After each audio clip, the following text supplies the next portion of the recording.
السلام عليكم، ازيكم عاملين ايه؟ يا رب تكونوا بخير. نفسك في حاجة حلوة كده سهلة وسريعة؟ تعالي يلا معايا. انا عملت مكرونة كده. مكرونة كانت على شكل حروف وارقام. بصراحة كان شكلها خطير وعجبت الولاد جدا. حمرتها كده في معلقة سمنة بلدي. هفضل اقلب فيها كده لغاية ما تصفر معايا.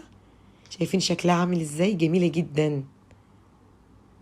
اول ما تاخد اللون الذهبي ده معايا هنزل بكوباية مية كبيرة تستوي بس 3/4 سوا.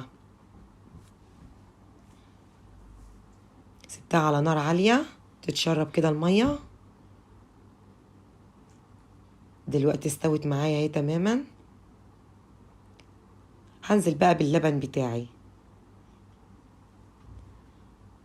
تكمل سواها كده في اللبن، وانزل بمعلقة صغيرة فانيليا والسكر، واسيبها تاخد غلوتين تكمل سواها وكمان تتشرب من طعم اللبن، وأقدميها بالهنا والشفا. خطيرة وسهلة وبسيطة، وبصراحة عجبت الولاد جدا.